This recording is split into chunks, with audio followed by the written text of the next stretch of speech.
అయ్యన్నలిద్దరూ గెలవకముందే మంత్రి పదవుల కోసం పోటీ పడుతున్నారా?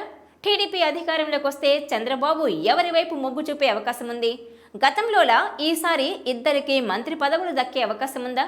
Watch this south first special story.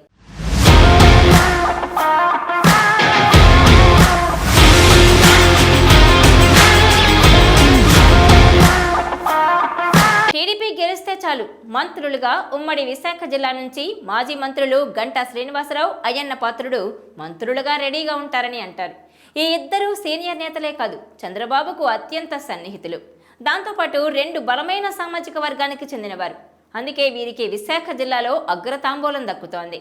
Chandrababu 2014లో గెలిస్తే గంటా, అయ్యన్నలను ఇద్దరిని మంత్రులుగా చేశారు. 5 ఏళ్ల పాటు వారే కొనసాగారు. ఇక 2024లో టీడీపీ మరోసారి గెలిస్తే వీరికి ఎంతవరకు ఛాన్స్ ఉంది అన్న చర్చ అప్పుడే మొదలైపోయింది. ఈసారి టీడీపీ కూటమిలో జనసేన, బీజేపీ కూడా ఉన్నాయి.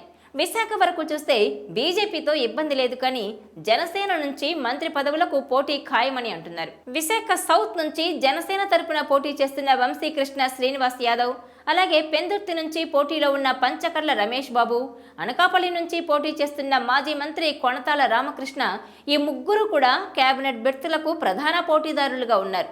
వీరిలో ఒకరికి మంత్రి పదవి ఇవ్వడం తథ్యమని అంటున్నారు. ఇక రెండవ పదవి టీడీపీ వారికే ఇస్తారు. అయితే ఈసారి కొత్త ముఖాలకే ఇవ్వాలని బాబు చూస్తున్నారట. పైగా అయ్యన్నకిచ్చి గంటాకు ఇవ్వకపోయినా తంటానే, అలాగే ఈయనకిచ్చి ఆయన్ను పక్కన పెట్టినా మంటే. అందుకే ఈ ఇద్దరు గెలిచిన సీనియర్ ఎమ్మెల్యేలుగానే ఉంటారని అంటున్నారు. టీడీపీ నుంచి కొత్త వారితో పాటు జనసేనకు ఒక బెర్త్ ఖాయమని అప్పుడే ప్రచారం స్టార్ట్ అయిపోయింది. దాంతో ఈ ఇద్దరు సీనియర్లకు మినిస్టర్ పోస్టు నిజంగా అందని పండేనా, లేక ఏమైనా అనుకోని పరిణామాలు సంభవిస్తాయా అన్నది చూడాలని అంటున్నారు.